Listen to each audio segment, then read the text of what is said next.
Pinar esté aquí de nuevo y aquí en esta biblioteca pública Antonio Garrido Moraga. Os doy la bienvenida.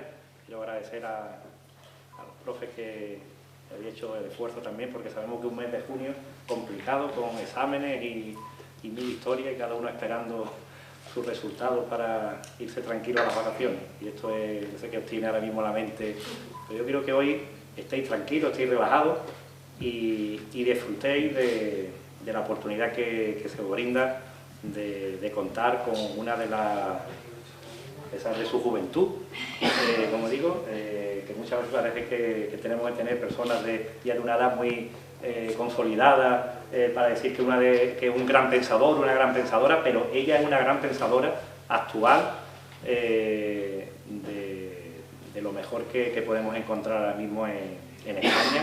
Es filósofa, se llama Margot Ross, tiene este libro, Infosicación, un término que ahora va a salir y que nos va a explicar de qué trata, pero bueno, resulta que no hace mucho me quedó el titular de la entrevista que te hacían en El País, que decía que mi historial de búsquedas en internet pues es como mi alma, ¿no? Es decir, el rastro que ves ahí es tu alma. Creo más o menos que era así el titular que se hacía. Y la verdad que lo que sorprende hoy en día, que estamos demonizando lo que son las redes sociales, internet, todo lo que implica esto, las prohibiciones que se están haciendo también en los centros educativos de que no se utilicen móviles y tal. Bueno, ella pues nos dice, porque como yo digo, ha nacido en un entorno digital, no como nosotros, Cristina, que hemos estado... Innecesario comentar. Que vamos a caballo. Pero ella ha nacido en un entorno totalmente digital y la verdad que habla más de regular que de prohibir. Y lo importante es, en esta infosicación, en este exceso de pantallas que tenemos, pues saber utilizarlas. Es decir, no porque pasemos muchas horas delante de una pantalla, de un móvil, pues no quiere decir que sea malo, sino simplemente qué estamos haciendo durante esas horas con el móvil. Entonces hay momentos en los que hay que descansar, hay que tener lo que ella también llama esas microvidas que hay que tener también en las redes sociales, pues al final hay que saber conjugar todo ello y no dejarnos pues seducir de una forma totalmente absoluta y que nos lleve al abismo, como puede pasar y que le pasa a mucha gente. Entonces ella nos va a hablar de esta obra, que la verdad que es magnífica, y para ello tenemos aquí a Cristina Consuegra, que es la coordinadora de este ciclo de conferencias que hacemos desde el Museo Andaluz de la Educación, que al final, como yo digo, a lo tonto, pues llevamos ya 7 ediciones llevamos ya del ciclo. En este año abrimos ahora, en esta primavera, y nos iremos al otoño para continuar con el ciclo, el séptimo ciclo, el MAE se mueve. Y no sé si alguno habéis estado ya aquí en otras secciones, ya hemos realizado bastantes para los centros educativos, pero compañeros vuestros, no sé si vosotros en concreto, pero compañeros vuestros y compañeras han estado aquí en otros momentos, y la verdad que se han ido muy contentos de lo que han oído, de lo que han aprendido y de lo que le ha hecho, sobre todo, reflexionar y pensar, que es de lo que se trata con este ciclo de conferencias. Y nada más, yo le voy a dar la palabra a Cristina, le doy las gracias a Margot por estar hoy aquí con nosotros. Reitero, ella es filósofa y os invito a que pichéis por redes sociales si tenéis oportunidad de leer esta obra, Infosicación. No os va a dejar indiferente y os va a hacer pensar, como digo, que es de lo que se trata con las conferencias que hacemos desde el Museo Andaluz de la Educación.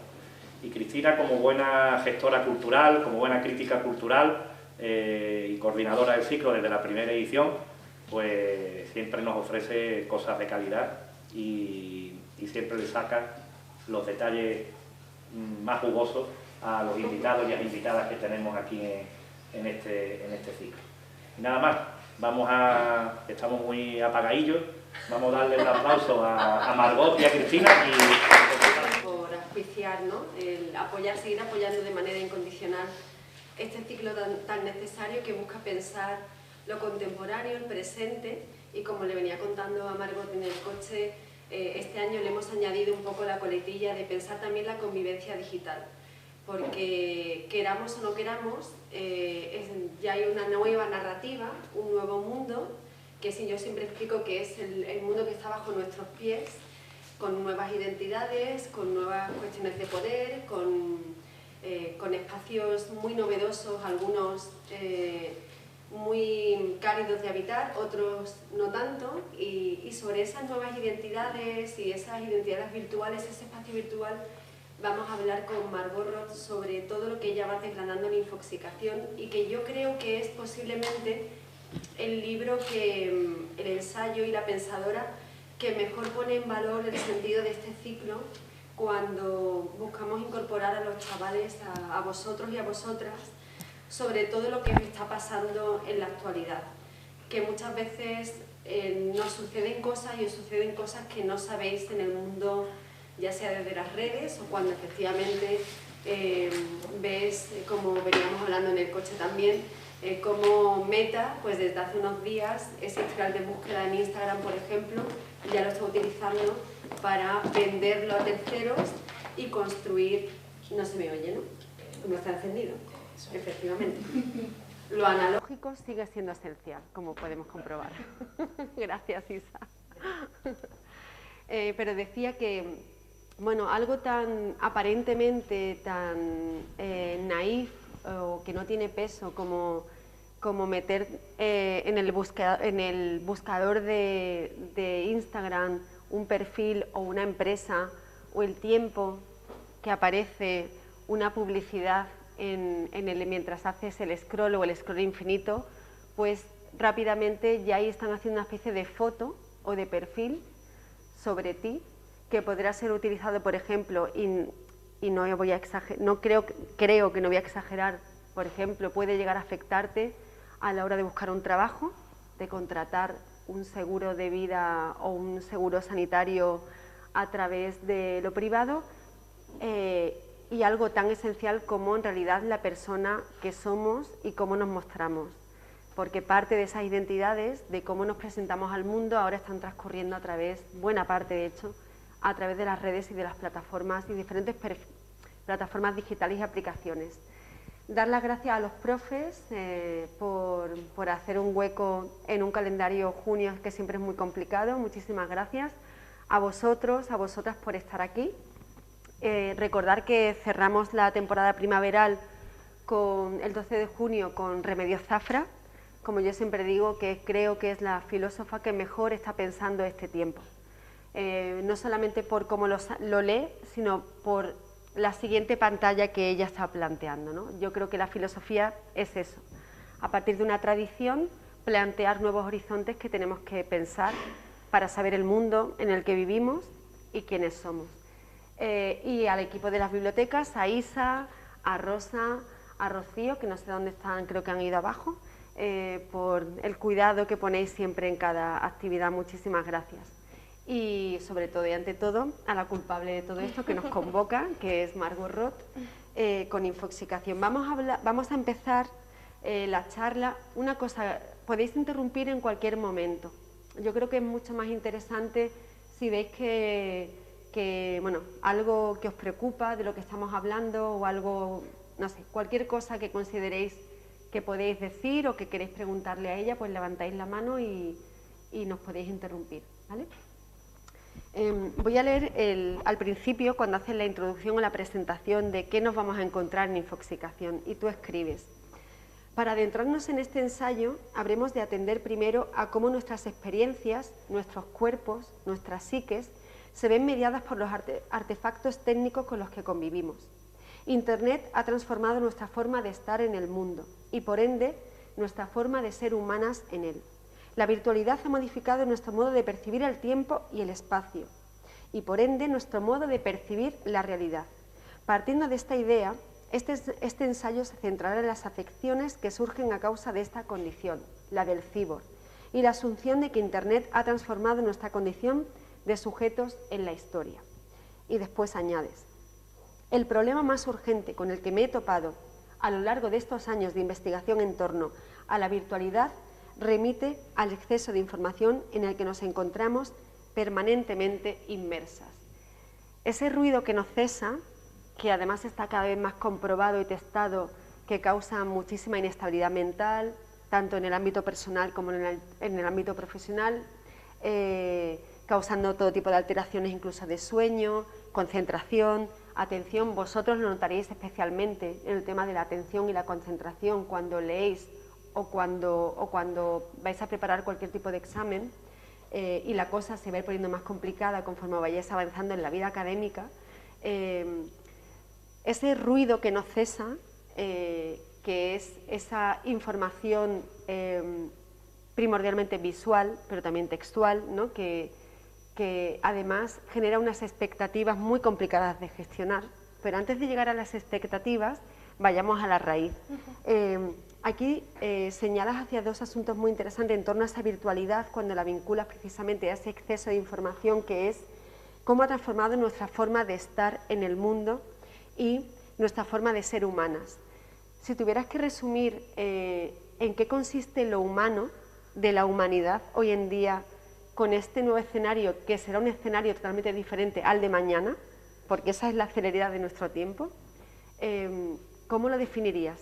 Si puede ser definido. Me alucina que la primera pregunta sea complicadísima, ¿no? ¿Cómo definiríamos a la humanidad actual? Bueno, antes de responder, me sumo a todos los agradecimientos que ha hecho Cristina, pero yo creo que el más importante es decir para mí que estoy súper contenta de poder hablar con vosotros y para vosotros. O sea, para mí vosotros sois mi lector deseado, o sea, a quien yo quisiera interpelar cuando pienso, ya no solo cuando escribo, es a vosotros, porque, en fin, pues sí, yo tuve mi primer móvil con 9 años, pero desde luego la aceleración de redes sociales, ¿no? o cómo son ahora las redes sociales es algo que no viví tan pronto y sin embargo vosotros sí, o sea que por añadido tenéis, bueno, habéis vivido como con ese exceso muchísimo más que yo, ¿no? Y intentando responder a esta increíble y difícil pregunta, es un poco extraño, lo pensaba el otro día, justo a raíz de un coloquio que tuve en la Feria del Libro de Navarra. Parece un poco, ¿no?, que la humanidad convive ahora mismo con dos cosas aparentemente contradictorias y que, sin embargo, la virtualidad, digamos, hace que se confabulen de manera muy orgánica, ¿no? Una es la absoluta literalidad, el momento ahora, ¿no? La noticia de hace 5 minutos o de ahora mismo, la posibilidad de poner qué me está pasando en este momento o de escribirle a alguien por WhatsApp, estoy aquí, ¿no? Acabo de llegar o me ha pasado esto, ¿no? Eso que es como tan imperceptible y que maravillosamente, digamos, la virtualidad te permite apresar, ¿no?, y compartir. Y mientras eso sucede, ¿no?, esa gran literalidad, ese momento ahora que se desvanece, pero que podemos, ¿no?, como decir aquí, ¿no?, gracias a nuestros teléfonos, a la vez se da algo completamente contrario, que es una especie de fantasía abstracta, ¿no?, que también nos viene a través de la red, ¿no? No sé si es muy buena contraposición esta de literalidad, ¿no?, o realismo exacerbado con fantasía, ¿no?, porque ambas, además, lo sabemos, tienen confluencias entre sí, pero me da la sensación de que la humanidad, ¿no?, pensando en la virtualidad, es un poco la confabulación de estas dos esferas, ¿no?, un realismo exacerbado que nos limita muchas veces cuando queremos pensar en lo que está pasando, ¿no?, podemos caer en pragmatismos un poco así, y la fantasía, ¿no?, la fantasía de lo que observas en la red y que promueve relatos, ¿no?, ideales, fácilmente deseables, como no lo van a ser, ¿no?, si siempre son bellos, si siempre son divertidos, ¿no?, y conviven estas dos esferas. No sé si es una gran respuesta, pero era una gran pregunta, o sea que... Qué interesante lo de porque además esta respuesta casa muy bien con el lema de esta edición, que le hemos puesto los límites de la ficción, precisamente porque esa vida virtual o esa vida digital tiene muchísimo de especulativo, de narrativas especulativas, ¿no? Precisamente por esas fantasías, ese terreno de la fantasía. A mí me gusta mucho hablar del mito, porque es como si estuviéramos otra vez creando el mundo desde el principio. O sea, todavía estamos ahí jugando con el tema de los mitos, porque este mundo sucede además mientras se nombra, ¿no? Es muy curioso. Siguiendo un poco con lo que mencionas al principio, dices... bueno, es muy importante, y el otro día también lo mencionaba Alicia Sin, que toda esta conversación, o todas las conversaciones que tenemos en torno a la convivencia digital, a las personas que somos cuando cogemos un dispositivo móvil, cuando enviamos un mensaje a través de la mensajería de Instagram, o ponemos una foto concreta, un reel o un vídeo en TikTok o en cualquier otra aplicación, nunca busca ofrecer un discurso tecnófobo, sino todo lo contrario, ¿no? Es decir, que seamos conscientes de que hay que ponerse en el centro, las personas tenemos que ponernos en el centro de esta transformación digital y tecnológica, precisamente para poder pensar y no perdernos en el camino, ¿no? Porque además tú lo mencionas, ¿no? Que no quieres dar una visión apocalíptica, sino bueno, que invitas a que sepamos qué es lo que nos sucede. Y escribes: analizar el fenómeno de la infoxicación desde dos puntos de vista. El afectivo, en tanto que considero que los afectos son las disposiciones del ánimo que subyacen a toda forma de conocimiento, y el cognitivo. ¿Puede la infoxicación cercenar nuestra capacidad de recordar? ¿Cómo comprometerme con el presente cuando no soy capaz de recordar el pasado que lo precipitó? Esto es interesantísimo, las dos cuestiones. En el ámbito afectivo, aquí Adela Cortina nos dijo una frase muy bonita que yo hice mía, que la menciono muchísimo porque me parece la clave de muchas cosas, que ella decía que la inteligencia artificial no puede ser inteligente porque carece de cuerpo, ¿no? Y al no poder sentir, por ejemplo, hablaba del dolor, cuando tú no puedes, no tienes una relación con el dolor o el doler, no puedes ser inteligente, ¿no? Y ella hablaba del terreno de lo afectivo, ¿no? O sea, como era esencial en la construcción de la inteligencia. Y después en el plano cognitivo el tema de la memoria, que es un temazo, porque mañana será un nuevo día en este nuevo orden del mundo, que además no tiene vinculación alguna con lo que está sucediendo ahora, ¿no? Eso también imposibilita cualquier tipo de futuro, que es aterrador también. Si vamos al terreno de la memoria, de las expectativas, y si vamos al terreno de la maldad absoluta, que son las grandes corporaciones tecnológicas, que yo creo que deberíamos aunar todos nuestros esfuerzos para poner las cosas un poquito más difíciles y complicadas, ¿tú crees que ellos son conscientes de estas narrativas que cancelan toda posibilidad de memoria y que incluso ha llegado a trascender al terreno de, iba a decir de la política, pero no de la ideología colectiva, con una demonización absoluta de la memoria? Es decir, en cualquier discurso político, cuando aparece el tema de la memoria, o sea, todo el mundo se pone muy nervioso, ¿no? Y la memoria es algo esencial para la persona, no podemos vivir sin la memoria. Te he lanzado ahí un montón de cosas, tú tira por donde quieras tirar. Otra gran pregunta. Yo creo, bueno, quizá lo que yo pueda creer o no aquí da un poco más igual, ¿no? Lo que está claro quizá es que ahora se están dando luz a muchas investigaciones, bueno, pues científicas, ¿no? Que sí que dan respuesta a cuáles son, digamos, como las consecuencias, ¿no? Tanto psicosociales, afectivas, como puramente físicas, que han tenido la implantación de las tecnologías en nuestra vida cotidiana sin, digamos, ningún tipo de seguimiento / recomendación, ¿no? Y creo que precisamente porque se ha empezado a ver cuál es la respuesta que puede tener este exceso o este no pensar en cómo convivir con nuestros teléfonos móviles, para ser francos y sencillos, está dando resultados, y los resultados son que se está empezando a legislar y a plantear, bueno, pues que en muchos centros educativos que se prohíba su uso, ¿no? Que quizá no es, bueno, yo aquí sí que puedo decir lo que pienso, creo que eso no es una medida, ¿no? de ningún tipo. Y el tema de la memoria es muy interesante. A mí, vamos, es una de las preocupaciones, yo creo, como que vertebran todo el ensayo, porque, y os lo cuento así como, bueno, como cosa cotidiana, porque sucedió así, ¿no? Yo era muy positiva, o quería ser muy positiva con todo el tema de la virtualidad y de las identidades virtuales, porque a mí Internet me ha ayudado a configurar, no sé si quién soy, pero desde luego quién deseo ser, que es algo que no hay que abandonar, ¿no? El siempre proyectar el quién deseo ser.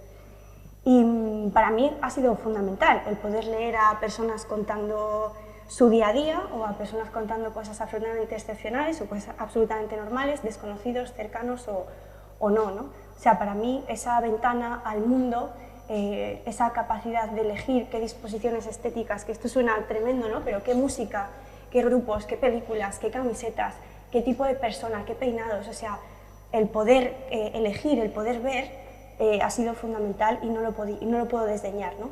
Y sin embargo, llegó un punto en la investigación en el que tuve que preguntarme un poco, sin yo querer, un poco obligada, ¿no? Porque ya lo ves y lo sientes y lo presientes a tu alrededor y en ti misma, a que hay una dimensión negativa, ¿no? Que pese a toda esta maravilla que me da el mundo digital, no estoy queriendo contemplar. Y esa dimensión, digamos, yo empecé a pensar en ella planteándome precisamente esta pregunta muy sencilla, ¿no? Que fue como, pues yo estaba un día con el teléfono, después de estar con mi TFG escribiendo sobre la importancia del desarrollo de las identidades en la virtualidad, y me dije a mí misma, vamos a ver, ¿qué recuerdas de todo esto que has visto? O sea, llevas aquí una hora, ¿qué recuerdas, ¿no? De todo lo que has visto? Y me asustó un poco, quizá de manera ingenua, con 20 o 21 años, darme cuenta, haberme preguntado eso por primera vez, digamos, con 20 o 21 años, y seguidamente darme cuenta de que casi nada, de que todo ese tiempo que yo había estado entretenida y muy contenta y tal, y seguramente pensando que descansaba, no recordaba nada de lo que había mirado, ¿no? Y de esa pregunta tan sencilla nace un poco de manera súper incipiente, porque no es hasta años después cuando intento pensar en la infoxicación, ¿no? Esta palabra que titula el ensayo, nace un poco ahí, ¿no? ¿Qué recordamos de todo eso que miramos en Internet? Que puede parecer una pregunta un poco tonta, porque uno podría pensar, ya, bueno, pero yo tampoco recuerdo todo lo que veo en un día, ¿no? Todo lo que veo cuando paseo por la calle. Pero sin duda, ¿no? O yo tiendo a estar bastante segura de esto, pero obviamente me podéis decir qué pensáis y estaré encantada de escucharlo, que el afuera del offline, ¿no? El mundo offline, tiene una lentitud que te da, que es un poco más amable con la asociación, ¿no? Es decir, con la creatividad mental, ¿no? Con el que de repente estás pensando en que vas a cenar y de repente estás pensando en que tienes que escribirle a tu amiga y de repente estás hablando contigo misma y te estás teniendo una especie de discusión moral acerca de una discusión que has tenido con un amigo, ¿no? O sea, este ir saltando, ¿no? De pensamiento en pensamiento, quizá es algo que es más propicio, o yo tiendo a pensar que es más propicio y más fácil que se dé cuando las cosas pasan despacio.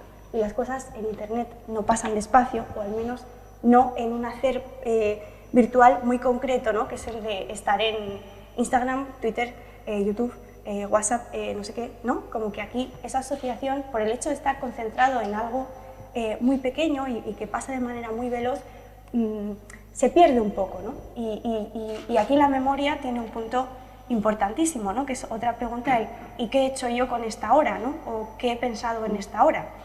Y también he de decir, y quiero decirlo porque me parece importante, que no siempre la práctica virtual es así, o sea, no siempre te quedas lobotomizado frente al teléfono una hora y luego no recuerdas nada, ¿no? A veces en esta práctica virtual das con algo que puede ser fundamental para ti porque te interesa un montón, o completamente anodino y aún así fundamental para ti porque por lo que sea pues te apasiona, te interpela, o porque lo odias y de ese que no te guste nada no puedes sacar algo, un pensamiento o aunque sea un pensamiento breve, vamos a decir así, esos quizás sean los más importantes, que sea interesante, ¿no? O sea, siempre un poco como, intento como dar esta visión de vamos a ser críticos con este asunto, pero bueno, que tampoco quiere decir, ¿no? Que porque estemos...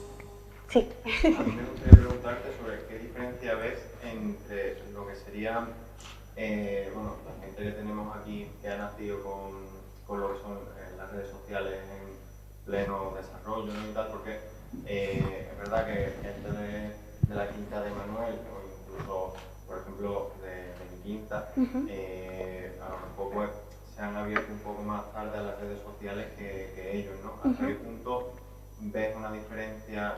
Porque, claro, estaba pensando en torno a lo que estabais hablando, ¿no? Sobre que también es tremendamente injusto como que ellos al final se desarrollan con este contacto sin ningún tipo de requisito muchas veces y es algo tramposo, ¿no? Porque cuando ya son adolescentes, cuando se les empieza a decir que las consecuencias negativas que tienen estas redes sociales, que a mí me recuerda un poquito como a la charla antitabaco del colegio, que nadie deja de fumar por la charla antitabaco del colegio.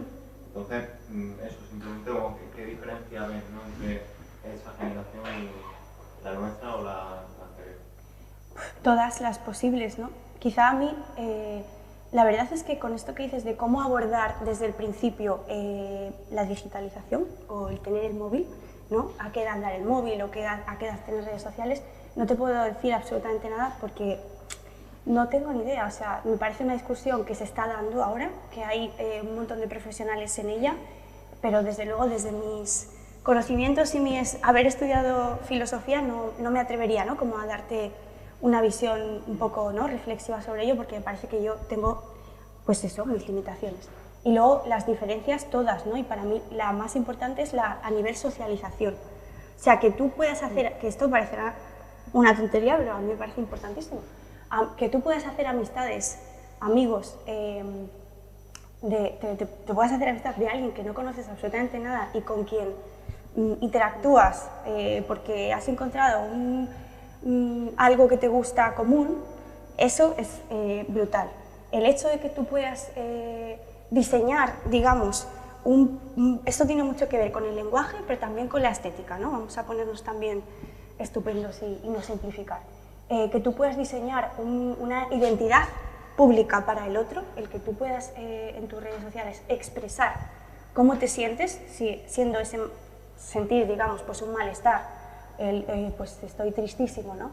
Y a lo mejor estoy 6 meses poniendo que estoy tristísimo y desarrollando una narrativa pública de cómo me siento a través de las canciones que publico, de los retweets que hago, o sea, toda esta construcción para el otro, eso es algo, eso ha cambiado, yo pienso, un mogollón de cosas, ¿no? Sobre todo cuál es el planteamiento que tú tienes de ti mismo en el mundo y cuál es el planteamiento que tú tienes de los otros, ¿no? Cómo te relacionas con los otros. No sé, me parece eso.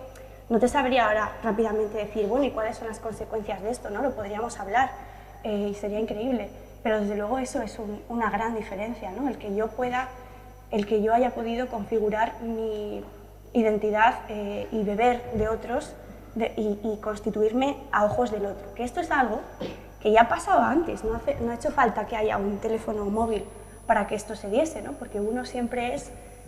digamos, siempre se hace un poco a la contra de, pues si mis padres son así, yo no, ¿no? O pues tengo unos amigos, aquí me siento más identificado y no ha hecho falta que medie la tecnología, pero digamos que el móvil, ¿no? O el internet ha sido un catalizador, o sea, lo que ha hecho ha sido exponer, multiplicar, ¿no? Por 1000 esta situación que ya se daba sin el teléfono móvil, dándote, vamos a decir la palabra recursos, muchas más opciones que observar, de las que nutrirte, a las que oponerte o con las que sentirte identificado, y además la dimensión de que ese perfil público permanece en el tiempo. A pesar de que tú puedas editar tu perfil de Instagram, puedas archivar fotos, puedas eliminar fotos, tú puedes constituir, digamos, de manera estática cómo soy yo o cómo quiero que el otro me perciba, que eso es un cómo quiero ser yo. El cómo quiero que el otro me perciba es una manera también de desearnos y de proyectarnos para el otro, y no quiere decir que no seamos nosotros, ¿no? Sino que es una versión ideal, versión creativa, ¿no?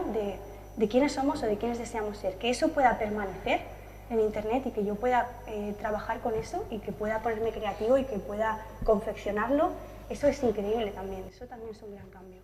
Bueno, incluso o sea, es muy interesante porque efectivamente tú puedes editar en Instagram, o sea, estas cosas que se dicen así como muy de andar por casa, ¿no? O sea, te rompes con el novio y borras todas las fotos, Sí. ¿no?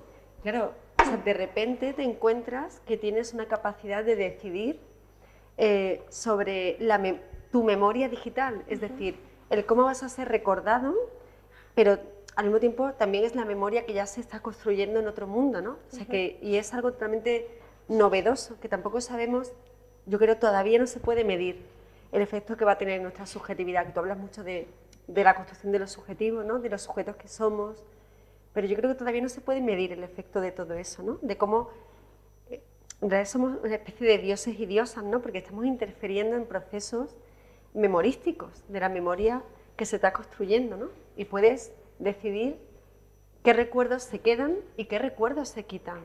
O sea, eso es algo totalmente revolucionario. Carmen. Varias cosas, y ahora con lo que tú has dicho. Lo primero, soy de la generación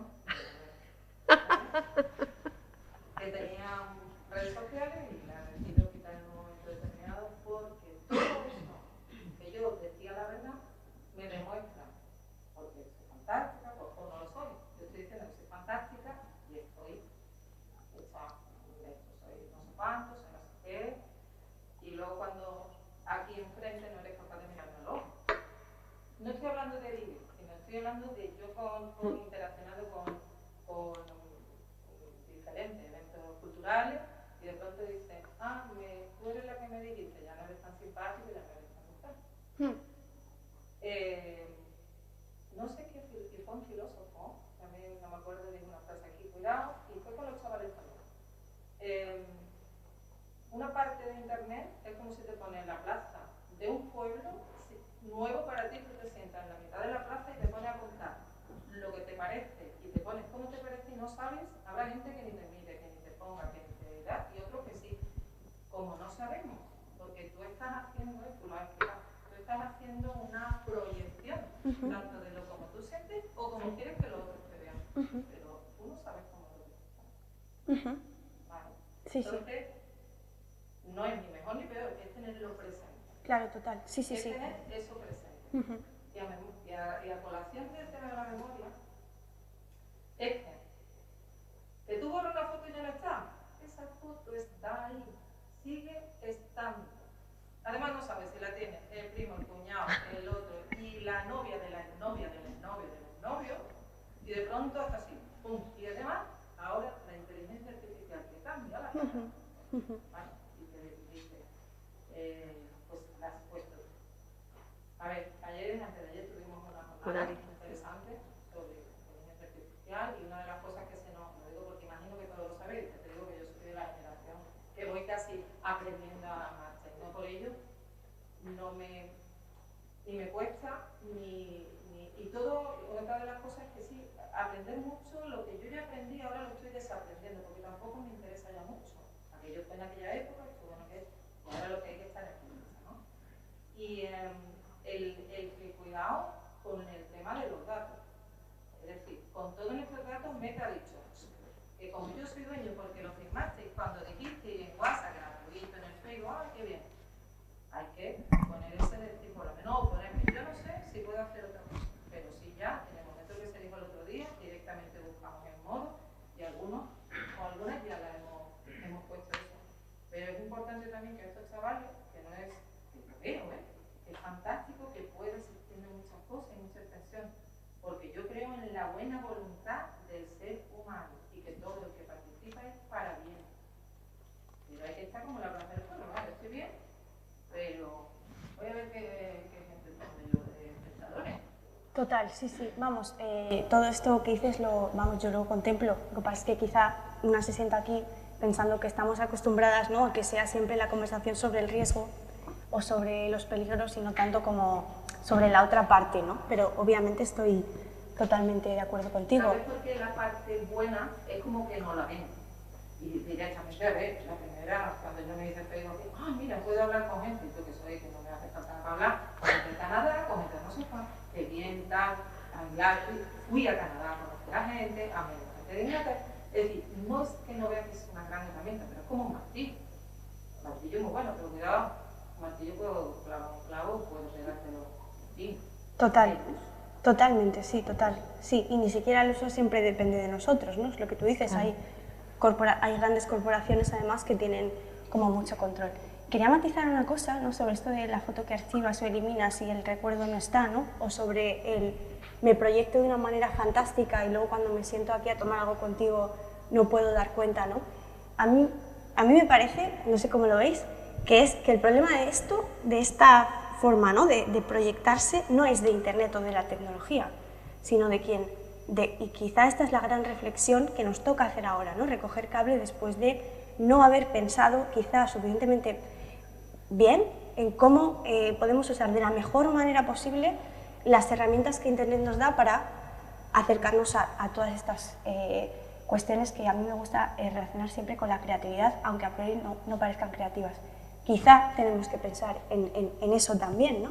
Pero no es culpa sensu estricto de la tecnología, sino de que a veces quienes usamos las redes las utilizamos precisamente para negar algo que nuestra evidencia cotidiana es innegable, ¿no? Y este es un uso de la red y no podemos obviarlo, pero a mí me parece importante porque como este siempre es del que más se habla, ¿no? Que es como que a todos nos molesta mucho que no haya correspondencia, veracidad, que uno no responda a lo que parecía que nos íbamos a encontrar, ¿no? Que es curioso esto además, porque se insiste mucho en que, digamos, desde el discurso institucional de televisiones, ¿no? Ahora que se está legislando, se insiste mucho en que lo que pasa en Internet no es real, pero luego cuando alguien se sienta delante de ti, lo que quieres ver es lo que has visto en Internet.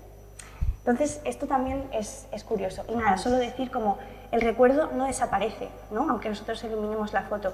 Y de lo único de lo que nos habla es eliminar la foto, es de cómo nosotros estamos integrando el relato de quiénes somos. Y el móvil nos ayuda a esta construcción de manera, lo veo. La manera sin el móvil hubiese sido que a lo mejor yo dejo de hablar de esa persona. Y cuando me preguntan por ella, digo que es que yo no la conozco de nada, ¿no? Y eso es una manera de eliminar, ¿no? Foto o de eliminar recuerdos. O sea que hay muchas maneras y en cualquier caso esas maneras hablan de cómo nosotros nos relacionamos efectivamente con lo que nos pasa y la tecnología está ahí en medio y tenemos que pensar en ella. Pero no pienso como que no sea que precisamente porque la red esté dispuesta así, el uso vaya a ser mayoritariamente ese, ¿no? Y cuando lo es, y precisamente quizá porque a veces es ese y lo vemos, tenemos que pensar en qué otras maneras tenemos de integrar el relato, ¿no? Ya que usamos las redes sociales, socializamos por ahí, hablamos con otros por ahí, conocemos el mundo por ahí, aprendemos o no, pensemos en quiénes vamos a ser, cómo nos vamos a enseñar, ¿no? ¿Cuánto? No lo sé. A ver, yo por la tecnología. Sí.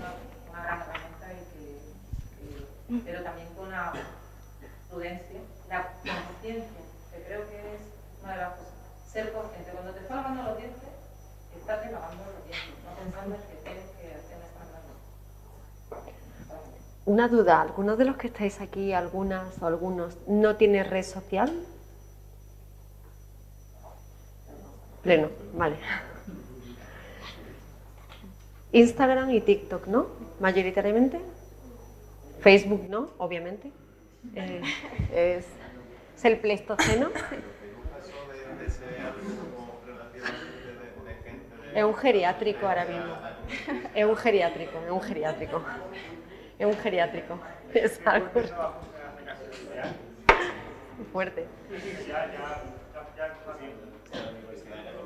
Bueno, antes de hablar de soledad, que es un tema, ¿queréis preguntarle algo vosotras o vosotros a Margot? O contarme algo que me encanta. O compartir algo. No me tenéis que preguntar nada. Bueno, pues seguimos nosotras. Vamos a hablar ahora, bueno, estamos hablando nos hemos centrado más en la parte cognitiva, ¿no? Como en la parte también como el lenguaje juega un papel primordial, tú lo mencionas en el ensayo, pero también es muy interesante el tema de lo afectivo, los afectos que surgen, cómo decidimos mostrar ese afecto y los afectos que se van construyendo a través de las nuevas lógicas relacionales, porque son nuevas lógicas relacionales, ¿no? Tú sobre ese tema de cómo decides mostrar el afecto y cómo te sientes en esa identidad digital, escribes. Internet, voy a leer hace un poquito atrás. Internet ha redefinido muchas de las polaridades conceptuales que remiten a nuestra subjetividad. Desdibuja las fronteras entre lo presente y lo distante, entre lo móvil y lo detenido, entre el afuera y el adentro. Nos ha obligado a preguntarnos de nuevo qué es lo privado y qué es lo público. Y aún mejor, nos ha obligado a redefinir qué es lo íntimo, que a mí es lo que más me obsesiona, o sea, me parece, es tan aterrador como fascinante. En el espacio virtual experimentamos otra forma de estar solos y otra forma de estar acompañados. Ya se ha dicho que los límites en Internet se difuminan. La soledad, que siempre fue una condición de nuestros cuerpos en el espacio y un sentimiento que en ocasiones contradice la evidencia de esa condición espacial, está suscrita a una suerte de redefinición. Quizás solo sea posible estar solo si se reducen las posibilidades de la interacción física a las lindes de un cuarto blindado y vacío. Quizás sea imposible no sentirse solo en un presente en donde no hay tiempo ni ánimo para comprender a los demás. Esta frase última la voy a repetir, quizás sea imposible no sentirse solo en un presente en donde no hay tiempo ni ánimo para comprender a los demás.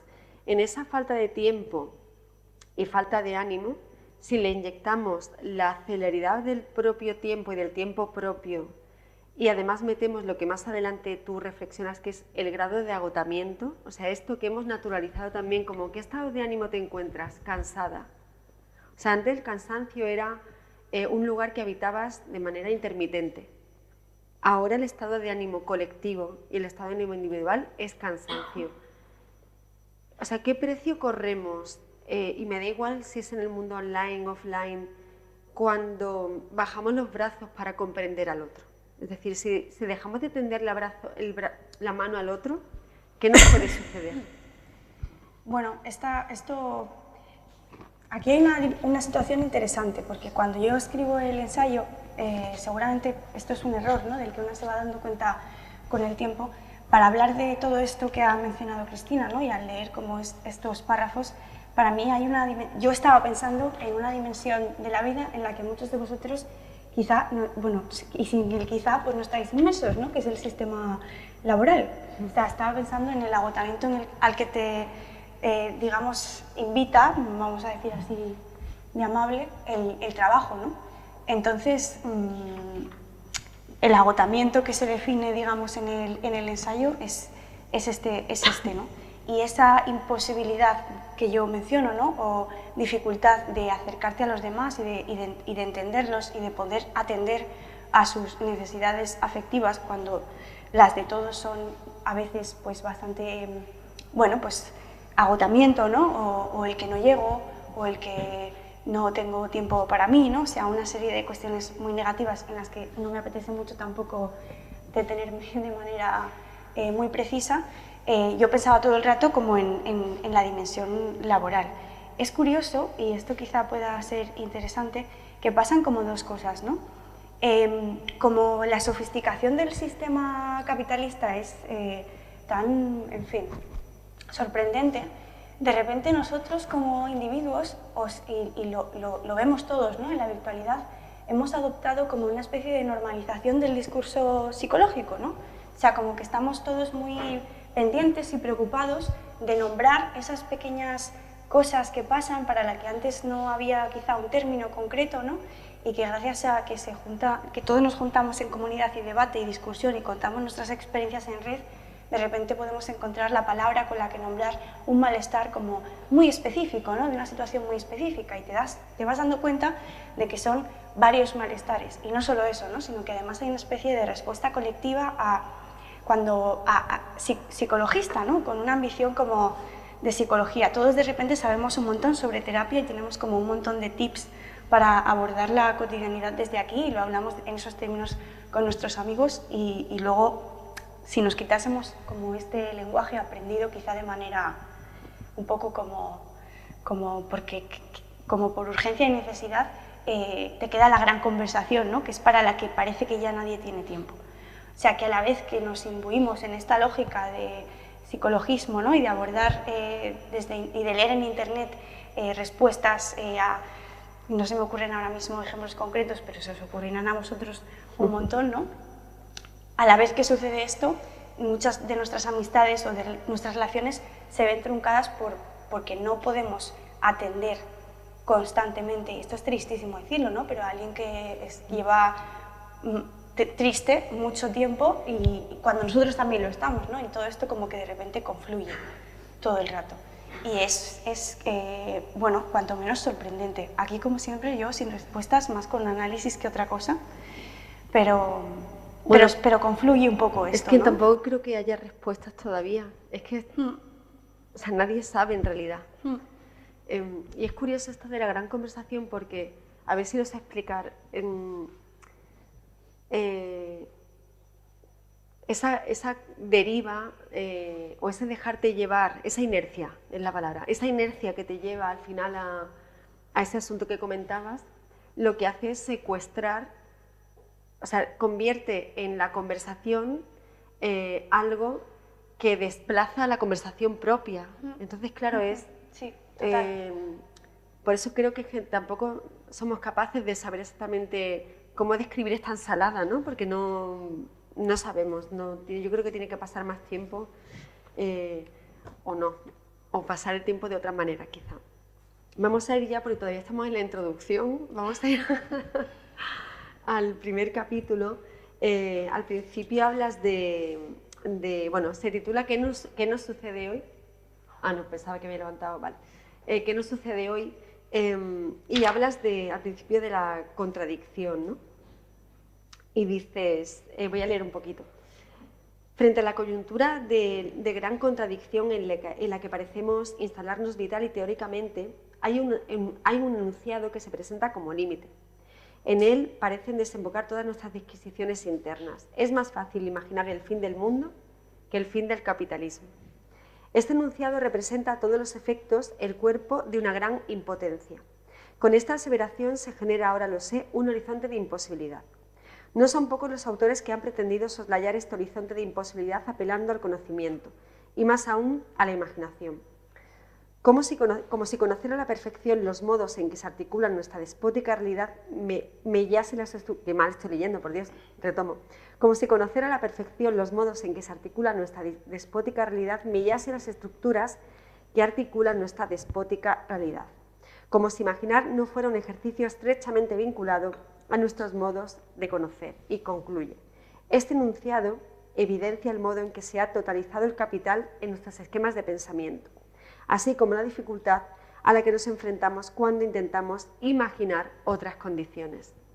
El otro día Alicia Sin, que fue muy curioso y muy interesante, hablaba de que, en cierto modo, este horizonte tan ligado al gran capital de las tecnológicas, no había manera humana de frenarlo, pero sí había alternativas humanas desde dentro, a través bien de la regulación o bien planteando estrategias o tácticas a través de los datos, ¿no? Ella hablaba de los datos sintéticos, que bueno, era una manera de comenzar a manipular la cultura del algoritmo a través de los datos sintéticos, que por ejemplo era una manera de corregir para el tema de las mujeres todos los problemas que hay de abusos en redes y de condicionar cuando queremos llegar a puestos de trabajo a través de lo virtual, pues que era una manera de corregir todas esas asimetrías, ¿no? Tú aquí lo que vienes a compartir es esa preocupación de que efectivamente el capitalismo o el hipercapitalismo o no sé, como queramos, todas las pieles que tiene, porque además otra de las estrategias perversas que tiene el capital es que tiene muchas pieles, muchos nombres y muchos familiares, algunos próximos y lejanos, pero lo que vienes a decir que es muy difícil que esto se pueda reconducir, ¿no? Y por lo tanto vamos a vivir en una contradicción perpetua, que yo cada día tengo pues esos problemas morales de estar participando de algo concreto, pero al mismo tiempo creo que tengo que participar de eso concreto para modificarlo. Entonces, dos preguntas dos cuestiones que en realidad es una, creo. ¿El capitalismo ha venido para quedarse o para que nos habite en realidad de manera ya perpetua? y la única manera es jugando la misma estrategia que él o ella, que nunca nos hemos planteado el género del capitalismo. Madre mía, Cristina, o sea, me estás metiendo en unos fregados impresionantes, porque es que yo esta pregunta me la estoy haciendo en mi tesis doctoral, imagínate ahora para poder contar aquí algo, ¿no?, que sea interesante. A ver, esta frase, que es una frase maravillosa, que habréis escuchado un montón, la populariza Mark Fisher. Si no lo conocéis, os encantará conocerlo. Es un filósofo británico que se dedica al análisis cultural, que habla de absolutamente todo, desde las interacciones entre la música electrónica y el desarrollo urbano de las ciudades. O sea, tiene un montón de cosas de música que son, bueno, brutales, y ha popularizado, ¿no?, esta frase de es más fácil imaginar el fin del mundo que el fin del capitalismo. Que dicho así suena tremendo, ¿no? Sí. La podemos tomar un poco como por dos vías, ¿no? Y aquí, si alguien quiere participar, sería increíble, la verdad. Un poco por la vía de todas nuestras ficciones, ¿no? En plan, todo nuestro imaginario cultural o cinematográfico, si se quiere ser más concreto, son apocalípticas y como muy derrotistas, ¿no? Y luego o las series incluso, que quizá ellos estén más vinculados. Sí. Todas las series tienen cortes apocalípticos, todas. Sí, sí. de marco futuro, fin del mundo, ¿no? Pero bueno, esto, la verdad es que esta manera de plantearse el mundo como fin del mundo es bastante, no es nueva, ¿no? No es novedosa ni mucho menos, ya pasa un poco, ¿no? Lo que sucede es que ha desaparecido, ¿no? Parece que ha desaparecido esto del futurismo, ¿no? El imaginario del futurismo. Y todo futurismo que se presenta ahora es totalmente apocalíptico. Y esto es interesante y puede tener que ver con el mundo de la imagen, y aquí habría que ver cómo... ¿Y podría ser una nueva economía? ¿En qué sentido? O sea, igual que... a ver... Igual que han surgido, o sea, en la última década han surgido un montón de nuevas economías que nos ha costado mucho comprender. Ahora tenemos totalmente naturalizada o comprendemos lo que es la economía de datos, y es lo que decía Carmen, ¿no? Es decir, ya sabemos que nuestros datos, nuestra información personal está siendo vendida por las empresas tecnológicas a terceras empresas para que, bueno, pues desde generar base de datos hasta generar nuevas identidades, ¿no? Esto de que el otro día lo comentábamos con Alicia, no sabemos si en China o en Rusia hay personas con nuestra foto de perfil, nuestro nombre y apellidos, nuestra ocupación, nuestra vida académica, es decir, no sabemos si hay otros u otras como nosotros, nosotras, en otras latitudes, ¿no? Y ya eso que al principio te lo mencionaban como ¿no? El eje pacífico, la economía de datos, tú decías, ¿qué me estás contando? ¿No? Pero ya está totalmente, forma parte del discurso, ¿no? Incluso el relato periodístico también ya lo ha incorporado con muchísima naturalidad. Pero ¿tú no crees que esto puede tener, es decir, el que obviamente las redes sociales, cuando tú compartes un pensamiento o un sentimiento, una sensación, que estamos vinculadas a construir un estado de ánimo colectivo más ligado a la esperanza, a la felicidad o al afecto, está mucho menos premiado por el algoritmo que aquello que está vinculado a fomentar la confrontación, la polarización, el odio. Por lo tanto, eso induce que quizás haya algún tipo de economía a la que no le hemos puesto nombre todavía, o narrativas económicas que prefieran que no seamos capaces de imaginar un futuro, pero sí somos capaces de incluso expresiones como lo del meteorito, es decir, no, a ver si viene ya el meteorito, es decir, tenemos un montón de expresiones que vienen además de redes sociales vinculadas al fin del mundo. Y es mucho más fácil decir, bueno, pues el ser humano no llegará a tal porque... Pero no somos capaces, ninguno de los que estamos aquí, o sea, si yo les pregunto a ellos, ¿tenéis muy claro vuestro futuro profesional? ¿Alguien de aquí tiene claro a lo que se va a dedicar? Pero no por vocación, dejemos la vocación a un lado, sino porque sois capaces de imaginar un trabajo o un mundo que os va a dar trabajo. Pregunta seria, o sea, soy capaz de decir, mira, pues yo me veo preparándome unas oposiciones, siendo profesor o o me es más fácil imaginar el fin del mundo? ¿Qué os es más fácil? ¿Sois capaces de imaginar más el fin del mundo? ¿Quién? A ver, vamos a lo físico un momento. ¿Quién es capaz de imaginar el fin del mundo? Este va a ser el mejor momento del día. Sí. De verdad. O sea. ¿Quién es capaz de imaginar el fin del mundo? Lo digo no, pero el fin como, no el vuestro, sino el de todos y todas. ¿Y quién se imagina con un trabajo el día de mañana, con un futuro posible, con una pareja, con un trabajo, con una familia? Vale. ¿Los adultos? Lo traslado.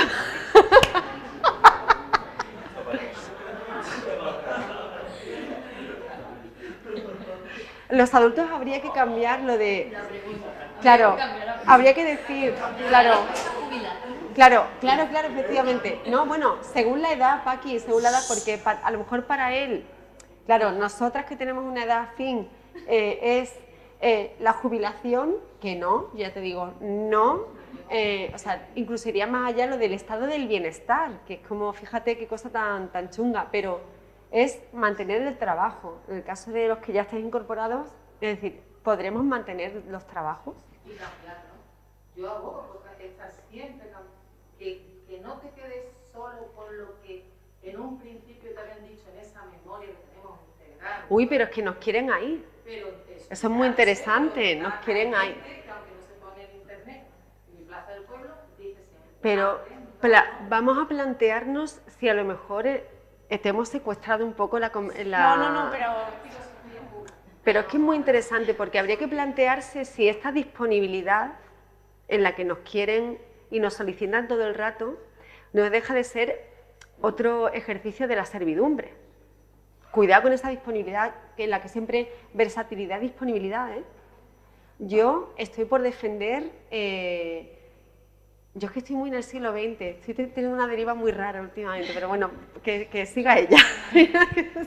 No, quería añadir simplemente como que la frase de Fisher, no podemos tomarla literalmente, que es como muy interesante además como horizonte, ¿no? Esta idea de fin de mundo, y podemos tomarla en vez de pensar, por ejemplo, en si imaginamos en el fin del mundo, que quizá es algo que precisamente por lo presente que está en la narrativa audiovisual, ¿no? y que nos acompaña, o ficcional que nos acompaña, en este estar presente se diluye, ¿no? Y desaparece y se convierte como en un simplemente estado un poco, no me sale ahora mismo la palabra contraria a optimismo, como un estado un poco pesimista de las cosas, ¿no?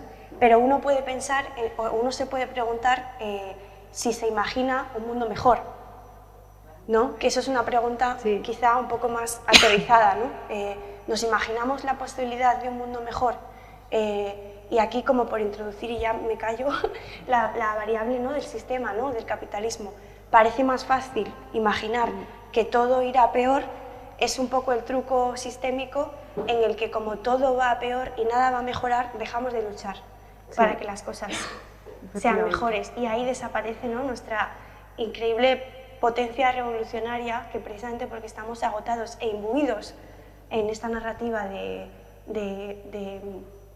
pesimismo, pues no podemos, ¿no? Como vivir con esta actitud, ¿no? De el mundo será mejor, lo imagino y lo deseo, que son dos cosas que van a la par, y lucharé por él, ¿no?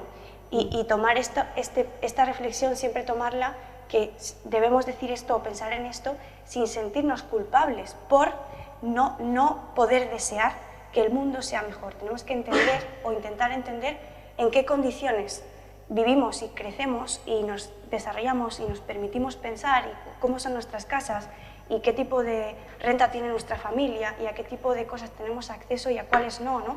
Para poder también entender si podemos desear un mundo mejor o no, y no siempre como, ay, es que no soy revolucionario, madre mía, me voy a sentir fatal, ¿no? Bueno, no, vamos a entender qué ha pasado con nuestras ansias de que el mundo cambie, ¿no? Y esa es una buena parte de pensar, esa es una gran manera, yo pienso, como de pensar en cómo el sistema ha entrado tanto en nuestras almas, ¿no?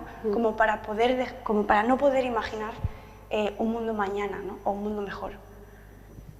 Es que justo un poco iba a lo que acaba de decir, que sobre todo en la ficción y tal, ¿no? Hemos pasado de ese positivismo con la tecnología y los mundos posibles que nos podía ofrecer tan maravillosos.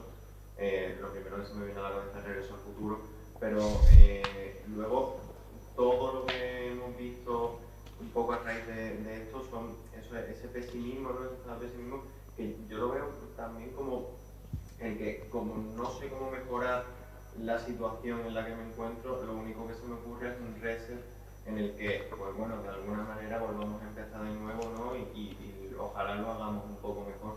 Yo te quería preguntar sobre si crees que este impacto que tiene, porque tendemos a, supongo, o por lo menos yo cuando lo pienso así, tendemos con análisis del impacto de la tecnología y el cómo convivimos con la tecnología y nos define desde una perspectiva por lo menos occidental, evidentemente, pero sí.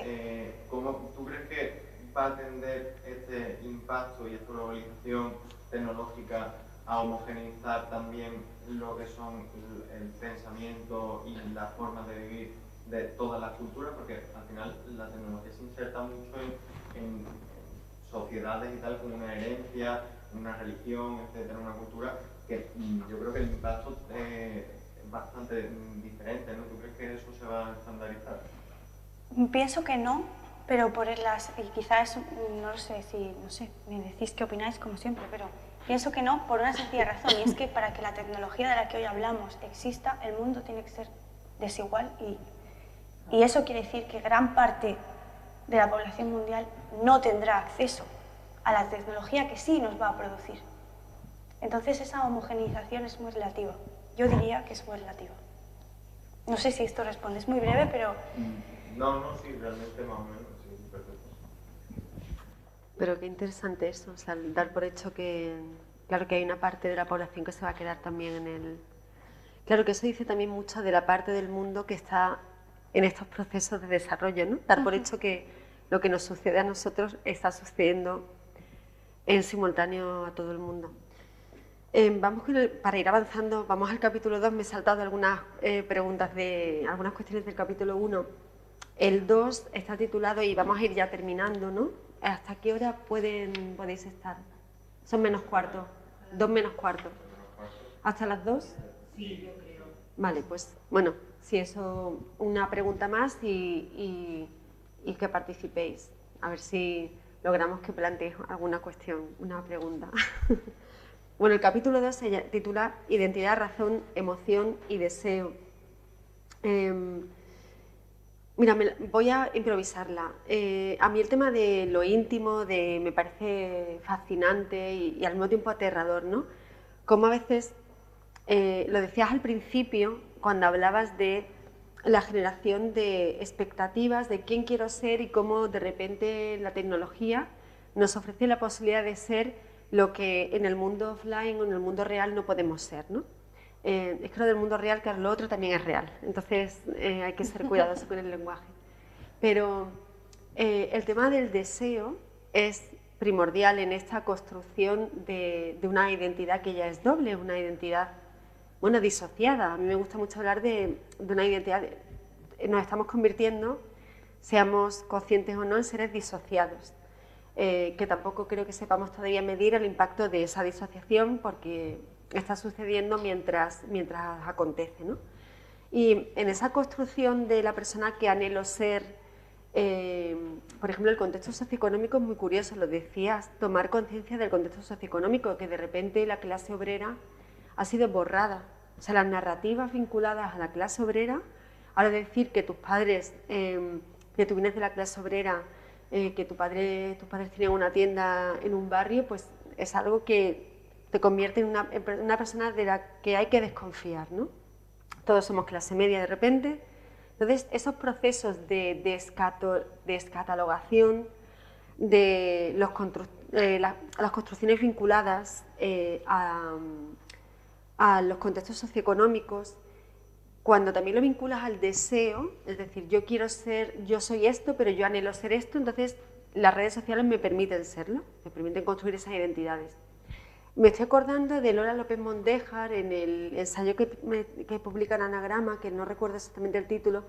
Ella habla de seres invertebrados, que si que si nos dejamos, y quiero saber tu opinión sobre esto porque es muy interesante, sobre todo cuando lees este capítulo, si tú exclusivamente escuchas, y aquí da igual la generación, esto también es muy interesante, porque estamos señalando continuamente a la gente joven, pero como yo siempre digo, como chascarrillo, ves generaciones más tostadas a veces que tú dices, qué comportamiento de verdad, por favor, ¿no?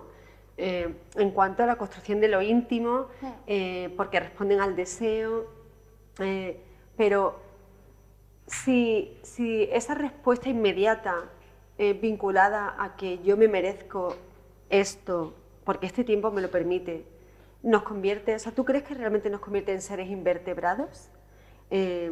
Porque para, por ejemplo, López Mondéjar dice que el precio a pagar es muy elevado, ya no solamente desde lo individual, sino también desde el plano colectivo, porque si estás continuamente buscando satisfacer el deseo propio, dejas de pensar en el deseo de lo común, ¿no? de un mundo mejor. Sí. Sí, aquí hay un tema, ¿no? Yo no conozco el ensayo, seguro que es maravilloso, pero a mí pensar en los invertebrados me hace pensar como en lo raro, y a mí todo lo que sea pensar en lo raro me parece... ahí vamos, ¿no? Si Internet tiene algo es que instaura todo el rato el canon, ¿no? Homogeneiza mucho el cómo tienes que ser o a qué tienes que aspirar. Entonces ahí el invertebrado, si por esa parte de raro nos convierte en invertebrado, pues bienvenido sea, ¿no? Que podamos ser el raro, eso me parece bien. Y luego hay como... En todo esto del deseo, ¿no? Es como, para mí esta es como la gran conversación, ¿no? Aquí es como donde está un poco como todo, ¿no? Desde el manejo de las expectativas hasta lo que comentabas antes del borrado de la clase obrera, ¿no? Que es otra consecuencia de la ingeniería sofisticadísima del sistema, es enseñarnos a desear, ¿no? Que por eso es tan importante tener conciencia de lo que uno mira en Internet. De repente uno se sorprende siendo consciente de lo que le gusta mirar, de cuál es su influencer favorito, y preguntémonos cuál es la estética cotidiana, ¿no? O vital en la que esa persona se exhibe, ¿no? Porque eso que estamos mirando es algo que nos interesa y que deseamos y que pues quizá luego incluso proyectemos, ¿no? Y ahí hay y esto tiene que ver con el consumo, tiene que ver con hacia dónde va el deseo de uno, ¿no? Cuál es la brújula, y me parece como fundamental y que este es el pensamiento, ¿no? que tiene que estar aquí.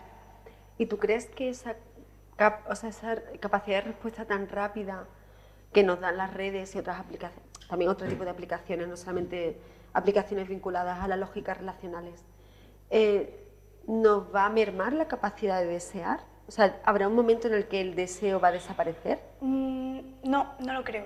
Es decir, hay varios tipos de... Esto sí que es una gran conversación. Hay varios tipos de deseo, ¿no? En plan, y hay varios varias maneras, ¿no? De satisfacer estos deseos. También tenemos que preguntarnos cómo deseamos y cómo son nuestros deseos. Y obviamente la virtualidad hace que la lógica de consumo constante, que en realidad nunca es satisfecho, porque quizá uno no sepa qué es lo que está deseando en realidad, y si no simplemente desee desear, ¿no?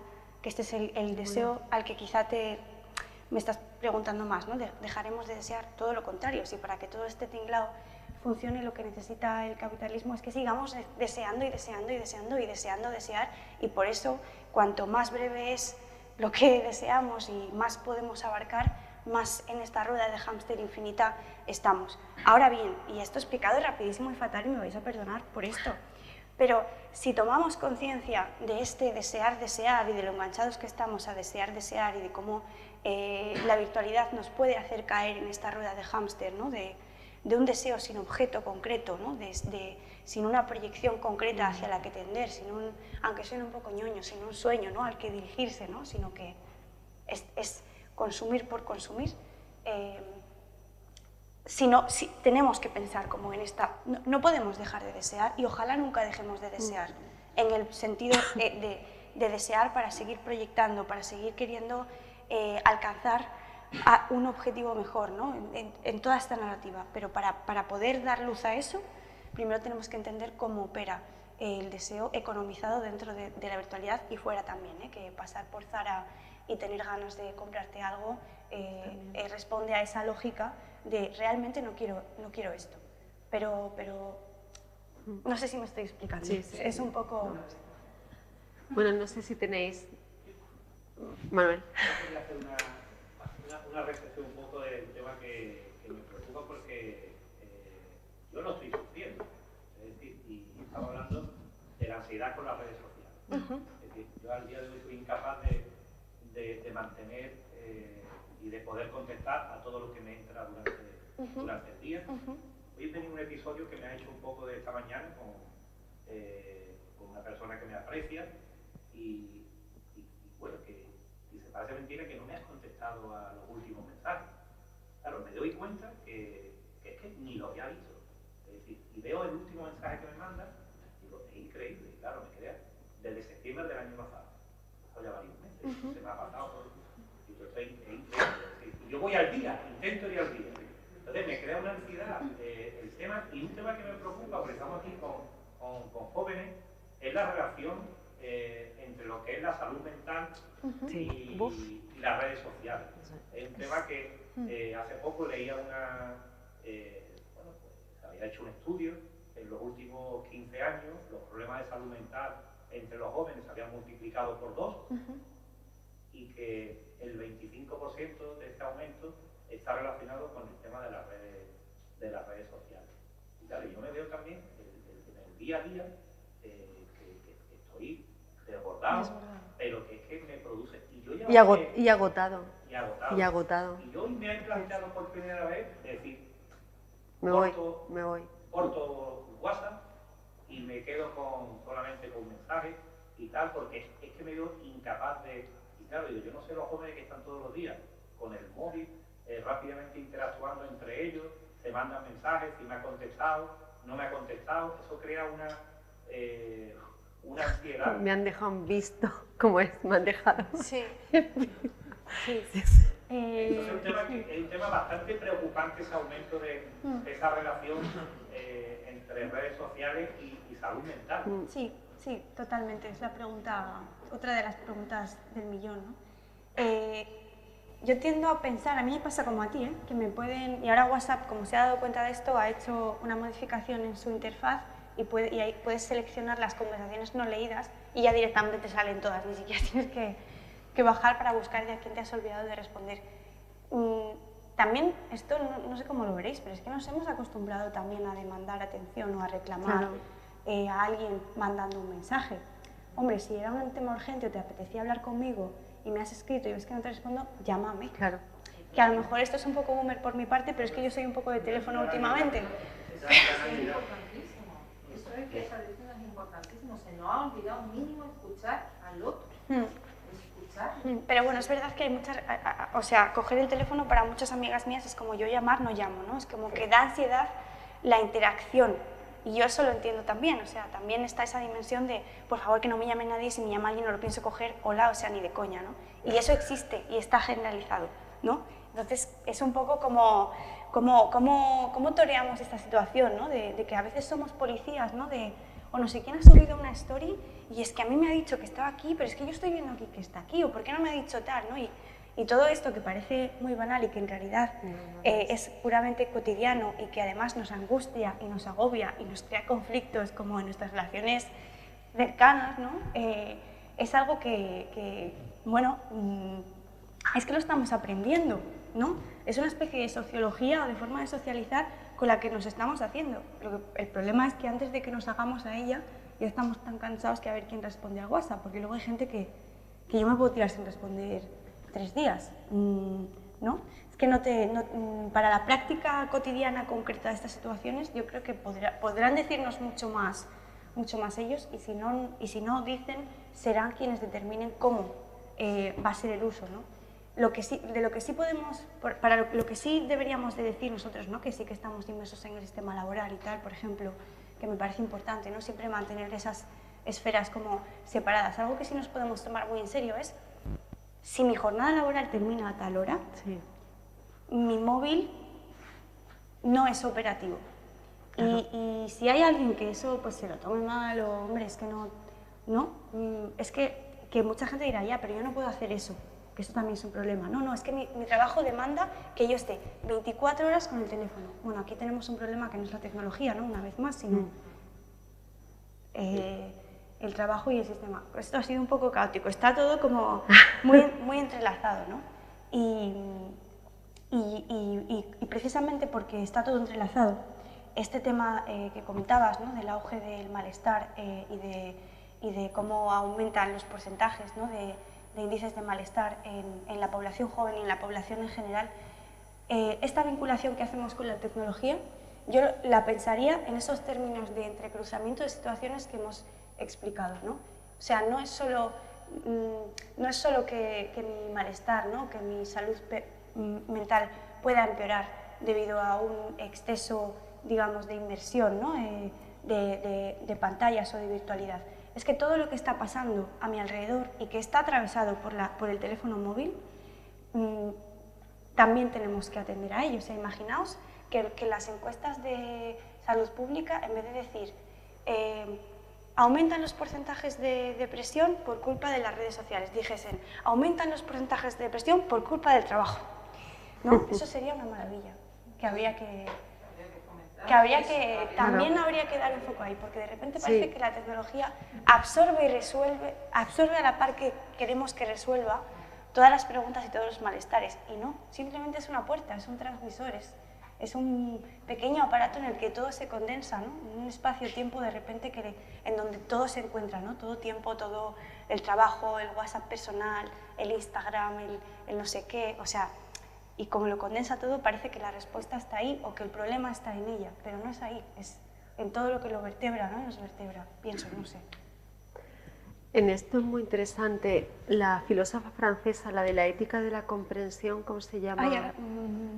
Que además salió hace poco una entrevista muy interesante en El País. Sí, pero no me sale ahora mismo, sí, pero sé que me dices. Que está, publica en Herbert, sí, está traducida en Herbert, me parece. Bueno, y también me he acordado de Marta Sanz, un día hablando, con motivo de su última novela, que Persianas metálicas bajan de golpe, que es una novela muy extraña, muy arriesgada, en el que el lenguaje es esencial en un mundo muy tecnologificado, ¿no? Y en el que lo humano se ha diluido.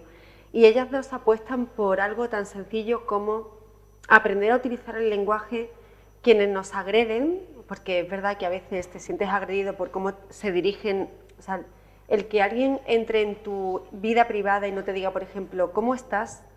¿Qué tal el día? O sea, eso yo siempre digo que son opciones. Tú decides, ya no ser un maleducado o una maleducada, eso ya es otra cuestión, pero tú decides si la otra persona a la que te estás dirigiendo te importa o no te importa.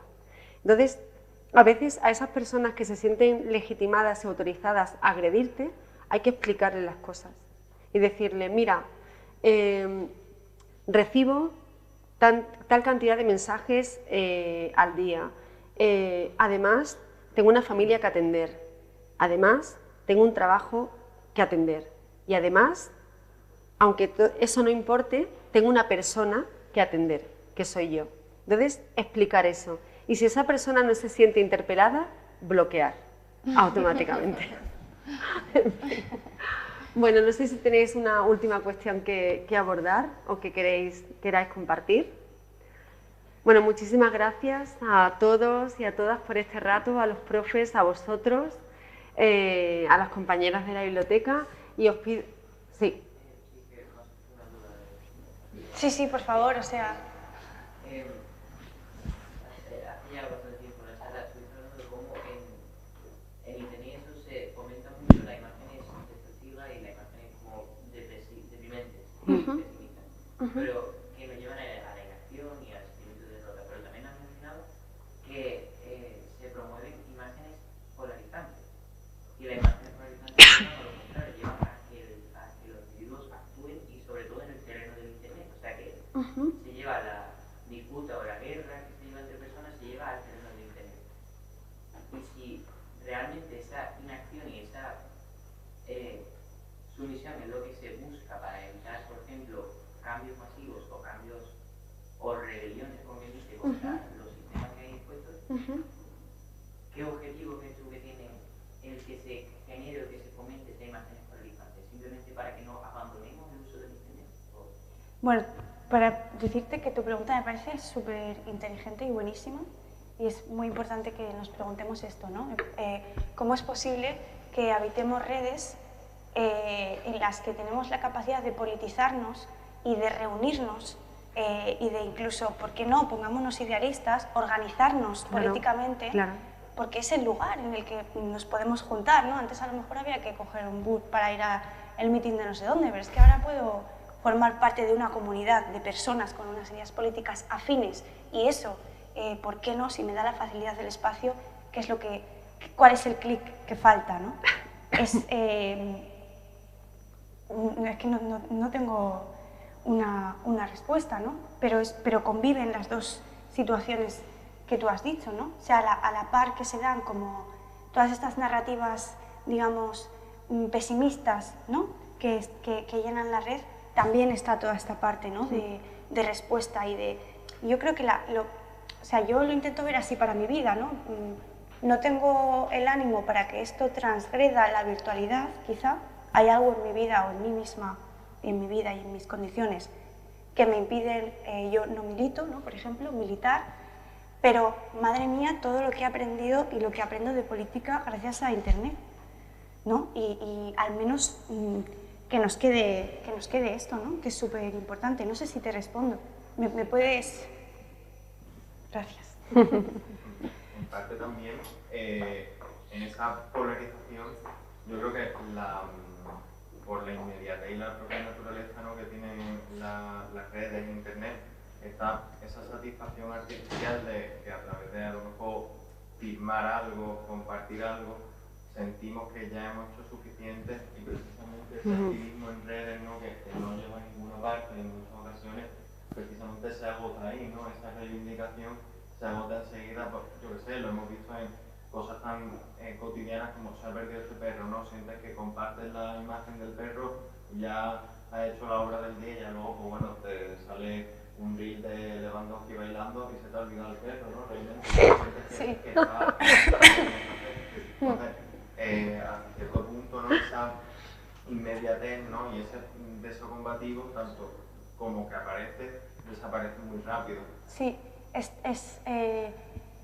mira, mi director de tesis, que se llama Gonzalo Velasco, tiene un libro interesantísimo que trata la polarización, ¿no? O sea, trata literalmente el qué pasa para que los afectos sean tan dispares y tan contradictorios y de repente haya desaparecido el matiz, y el matiz es debate. El matiz es, me paro a pensar sobre esto, y eso parece que Internet lo fulmina, ¿no? O sea, porque quizá, aunque sea un sitio propicio para la opinión y el conglomerado de opiniones, no sea un sitio propicio para el matiz. Entonces, si bien es un sitio genial para poder, lo que decíamos antes, ¿no? Como leer, politizarnos, enterarnos, no dejemos de hablar con nuestros amigos sobre lo que leemos en Internet, ¿no? Porque ahí la polarización no va a ser tan evidente, ¿no? Tan obvia y no va a estar tan activa, yo pienso. Pero... Sí, puedo, como, si tengo tiempo y ánimo para escuchar el matiz, para dar mi propio matiz, si puedo seguir hablando con el café, después de haber leído todo eso y aprendido todo eso en la intimidad de mi habitación a las 12 de la noche intentando dormirme, algo ya habrá funcionado y algo ya habrá ido bien. No sé, quizá, y, aunque es verdad que son sitios poco propicios para la lentitud, porque el matiz, los grises, solicitan de otro ritmo, ¿no? De cierta calma, cierto sosiego. O sea, el pensar o el reflexionar solicita siempre sosiego y calma, ¿no?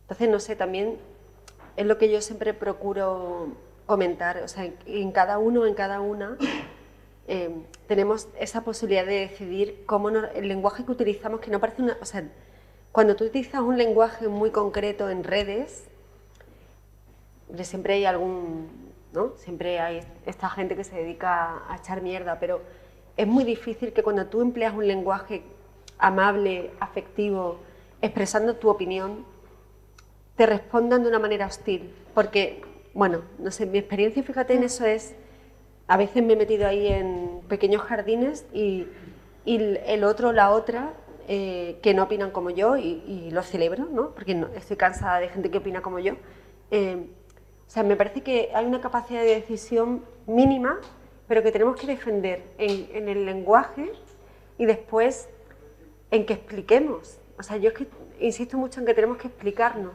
Primero nosotros y nosotras y después explicar. O sea, atender de mano y decir, oye, vamos a parar un momento. Déjame que va un hilo. Mira, pues en este hilo voy a intentar expresar esta idea, pero déjame, ¿no?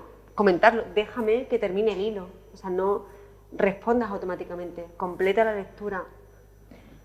No sé, algún margen. Los que estéis allí tan divertidos, ¿queréis compartir algo? Bueno, muchísimas gracias a todos vosotros, a todas vosotras. ¿Sí? Me parece que tenemos una pregunta ahí. El hecho de que tengamos miedo a poder comunicarnos con la gente a través de redes y sobre todo no saber lo que nos espera a través de las redes, también puede ser una falta de confianza a la gente ajena que no conocemos y eso puede hacernos daño o pretendemos cuidando nosotros mismos para no sufrir ante la sociedad que estamos viviendo.